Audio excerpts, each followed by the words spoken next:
À 62 ans, après 40 ans de loyauté envers une seule entreprise, mon monde s'est effondré. Le fonds de pension que je croyais être une forteresse s'est transformé en poussière du jour au lendemain. La retraite confortable que j'avais promise à ma femme, une mauvaise blague. On nous dit de ralentir, de profiter de la retraite. C'est le piège le plus dangereux qui soit. La vérité que j'ai découverte au fond du gouffre est contre-intuitive. Repartir de 0 à 65 ans est plus sûr qu'à 30. Parce que vous n'avez plus de temps à perdre. Vous êtes obligé d'arrêter de vendre vos heures pour enfin commencer à vendre votre valeur, votre expérience. Cette histoire ne concerne pas mon passé, elle concerne votre avenir. Si vous aussi, vous avez décidé que votre chapitre le plus précieux commence maintenant et non quand les RH le décident, alors faites un pacte. Abonnez-vous à cette chaîne et commentez « Je suis maître de mon temps ». Pas pour m'aider, mais pour vous prouver que votre reconstruction commence aujourd'hui. Faisons-le ensemble. Pendant 40 ans, j'ai cru à la simple équation d'une bonne vie. Vous donnez à une entreprise votre loyauté, votre temps, vos meilleures heures, et en retour, elle vous donne un sentiment d'appartenance, un avenir. Je me souviens d'être debout dans mon allée un mardi après-midi, le soleil chaud sur mon visage, tenant un nouveau jeu de clés. C'était pour la Ford Taurus, le modèle haut de gamme, la voiture de fonction. Elle n'était pas à moi, pas vraiment, mais j'en avais l'impression. Je me souviens encore de l'odeur quand j'ai ouvert la portière.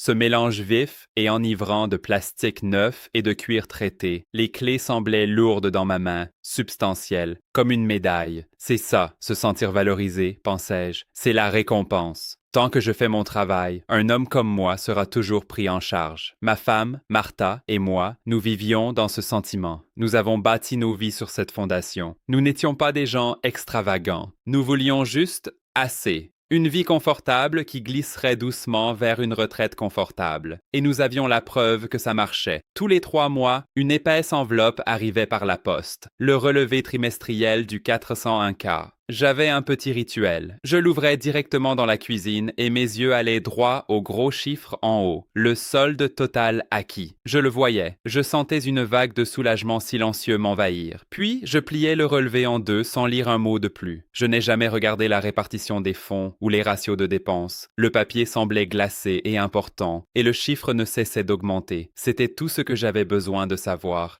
C'était comme une machine. Je n'avais pas l'impression d'avoir besoin de comprendre le moteur pour savoir que la voiture avançait. Nous étions en sécurité. Ce chiffre était notre forteresse. C'est drôle comme on peut construire une forteresse avec du papier. Comme on peut se sentir si en sécurité entre des murs qu'on n'a jamais vraiment touchés. La première secousse fut si faible que je l'ai à peine remarquée. C'était un mercredi. Mon ami Dave, de la comptabilité, emballait une boîte en carton à son bureau. C'était un homme bon, juste quelques années plus jeune que moi, méticuleux, loyal. Il était délocalisé. Je l'ai observé de loin, je l'ai vu envelopper soigneusement sa tasse à café dans du papier journal et placer délicatement une petite plante de bureau à l'air triste par-dessus. Le reste du bureau était d'un calme funèbre. Tout le monde fixait son écran, faisant semblant de ne pas remarquer le grincement du ruban d'emballage alors qu'il scellait la boîte, et avec elle, 25 ans de sa vie. Je me souviens de ma propre pensée, claire comme de l'eau de roche, perçant le silence.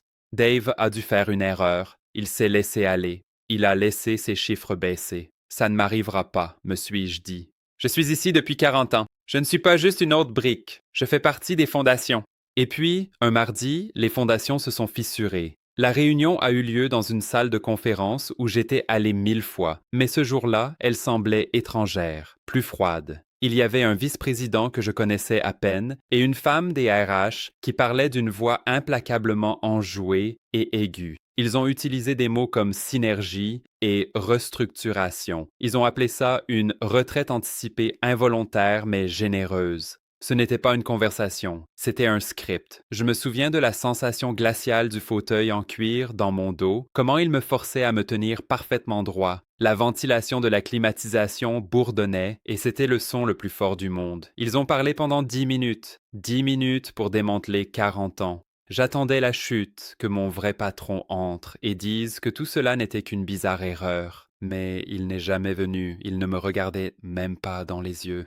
Il regardait une ligne sur une feuille de calcul qui portait mon nom. La vraie nausée est venue une semaine plus tard. J'étais à la maison, assis devant notre vieil ordinateur de bureau dans le bureau. La machine émettait un faible sifflement aigu en chargeant le portail de retraite. Le marché était en chute libre, les gros titres aux informations s'aggravant chaque soir. Martha était dans le jardin. J'étais seul. J'ai cliqué sur le bouton pour voir le solde de mon 401K. Le chiffre dont j'étais si fier. La page s'est chargée. Je l'ai vu. Et mon souffle s'est juste arrêté. C'était comme un coup de poing physique dans le ventre. Le chiffre, ce grand et beau chiffre sur lequel j'avais bâti tout mon sentiment de sécurité, était réduit de près de moitié. Ça ne pouvait pas être réel. Ça devait être un bug, une faute de frappe. On ne perd pas autant. C'était une vie entière. C'était notre avenir. C'était la preuve que j'avais fait mon travail, que j'avais subvenu à nos besoins. Parti, en ce qui semblait être un clin d'œil. Je n'ai pas seulement perdu de l'argent, j'ai perdu mon sang-froid, mon statut, j'avais échoué. Le pire moment, celui qui me tord encore l'estomac quand j'y pense, est survenu quelques jours après. Martha était à la table de la cuisine, sirotant une tasse de thé. Elle m'a regardé, son visage empreint d'une inquiétude silencieuse qui était pire que n'importe quelle accusation. Elle a demandé, si doucement, « Est-ce qu'on va s'en sortir ?» Le son de mon propre cœur battait comme un tambour dans mes oreilles. J'ai fixé ma tasse de café, traçant une petite fissure près de l'anse que je n'avais jamais remarquée auparavant. Le pain grillait. Je pouvais le sentir, mais j'étais figé, paralysé par la honte. J'ai regardé ma femme de 40 ans dans les yeux et j'ai menti. « Bien sûr, » ai-je dit, forçant un sourire qui ressemblait à du verre brisé. « Nous allons bien.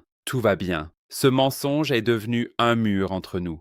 Dans les semaines qui ont suivi, le courrier est devenu mon ennemi. J'arrivais le premier à la boîte aux lettres, triant les prospectus pour trouver les factures, les fines enveloppes avec les fenêtres en plastique transparent. Je les cachais dans le tiroir de mon bureau. Quand le téléphone sonnait, je sursautais, mon estomac se nouant, sûr que c'était un créancier que je ne savais pas encore que nous avions.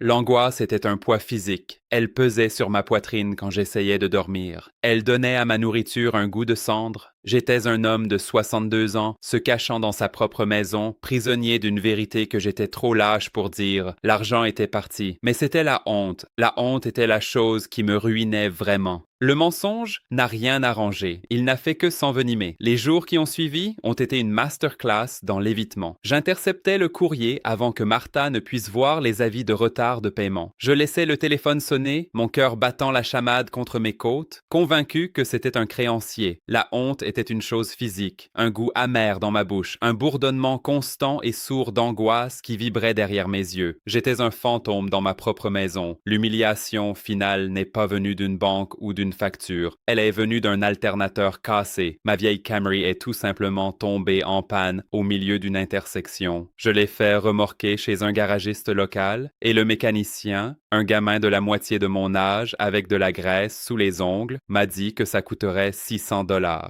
600 $, et je ne les avais pas. Je me souviens d'être resté là, l'odeur de graisse de l'atelier remplissant mes poumons, le bruit fort, toac, toac, toac, d'une clé à choc dans la baie voisine, égrenant les secondes de mon échec. Je lui ai tendu ma carte de crédit, ma main tremblant légèrement. Le plastique semblait fragile, usé. J'ai juste prié pour qu'elle ne soit pas refusée. La pensée qui hurlait dans ma tête était assourdissante. J'ai 65 ans. Je suis un homme adulte qui n'a pas 600 $ à son nom. Ce n'est pas juste être fauché, c'est être brisé. Cette nuit-là, je n'ai pas pu dormir. Le mensonge que j'avais dit à Martha, le mensonge que je vivais, m'étouffait. Je me suis glissé hors du lit et je suis allé au seul endroit où je n'avais pas à faire semblant. Le garage. Je n'ai pas allumé la lumière. Je me suis juste assis sur un vieux pot de peinture retourné dans le noir, le froid du sol en béton s'infiltrant à travers mes pantoufles.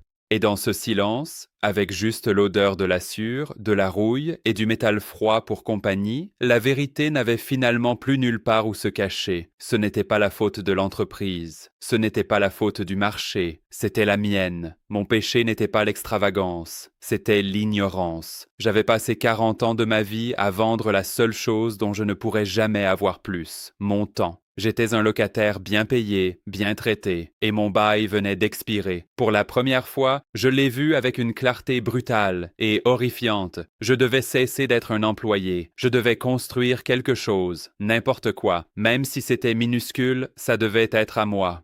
Mes yeux se sont habitués à l'obscurité. J'ai vu la silhouette de mon établi, un désordre de projets oubliés. Mon regard est tombé sur un vieux rabot, un amas de rouille que je n'avais pas touché depuis 20 ans. C'était celui de mon père. Sans réfléchir, je me suis levé, je l'ai ramassé. Il était froid et mort dans mes mains. J'ai attrapé un morceau de laine d'acier et une burette d'huile et j'ai juste commencé. Le son rugueux et grinçant de la laine contre la rouille était le seul bruit dans le garage. J'ai travaillé pendant 1 heure, peut-être plus. Mes doigts sont devenus sales, l'huile tachant ma peau. Mais lentement, petit à petit, l'acier sombre et piqué a commencé à émerger de sous la couverture de corrosion. La concentration était si intense, la tâche si simple et réelle, que pour la première fois depuis des années, je ne pensais pas à l'argent, ni à la honte, ni à l'avenir. J'étais juste en train de réparer quelque chose. J'ai tenu le rabot fini dans ma haie, son poids maintenant familier, son but clair. Et une pensée m'a frappé, si simple et si puissante qu'elle m'a presque renversé. Je sais comment faire ça. Je peux prendre quelque chose d'inutile et de jeter, et je peux lui redonner de la valeur. Et si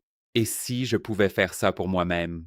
Il a fallu des semaines de travail méthodique. Nettoyer, affûter, photographier. J'ai créé un site web simple, du genre dont un adolescent se moquerait. Appuyer sur le bouton Publier était terrifiant. C'était comme se tenir au milieu d'un champ et crier « Me voilà! Voici ce qu'il reste de moi !» Et puis, pendant longtemps, rien, le silence, juste le bourdonnement du vieux réfrigérateur dans le garage. J'ai commencé à penser « Eh bien, voilà, c'était une belle petite expérience. » Puis un après-midi, j'étais dans la cuisine et mon ordinateur portable, posé sur le comptoir, a fait un bruit. Un tchatching électronique et fort. Je ne l'avais jamais entendu auparavant. Je me suis approché et il y avait un email. L'objet disait « Félicitations, vous avez fait une vente ».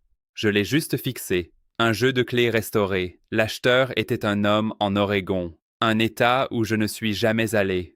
Un parfait inconnu venait de m'envoyer son argent pour quelque chose que j'avais fait, de mes propres mains, dans mon garage. J'ai appelé Martha depuis le jardin. Nous avons regardé cet email pendant 10 minutes. C'était comme un message d'un autre monde. Le bénéfice de cette première vente était d'un peu moins de 100 $. Je suis allé à la banque le lendemain et je l'ai retiré en espèces. Un billet de 100 $ tout neuf. Et je l'ai tenu dans ma main. Pause. C'est ce que je veux que vous compreniez. Ce seul billet semblait plus lourd, plus substantiel que n'importe quelle prime à 6 chiffres que j'avais jamais reçue. Une prime était une récompense pour être un bon employé, une récompense pour avoir loué mon temps. Ceci, c'était différent. Ce n'était pas un paiement pour mon temps, c'était un paiement pour ma compétence, mon savoir, pour la valeur que j'avais créée à partir de la rouille et de la négligence. Ça sentait l'encre, le papier et la liberté. Les gens parlent des inconvénients de recommencer tard dans la vie. Ils ont tort. C'est le plus grand avantage que vous aurez jamais. Voyez-vous, quand vous êtes jeune, vous avez du temps, alors vous le gaspillez. Vous l'échangez contre un salaire parce que vous en avez des décennies à revendre. Mais à 65 ans,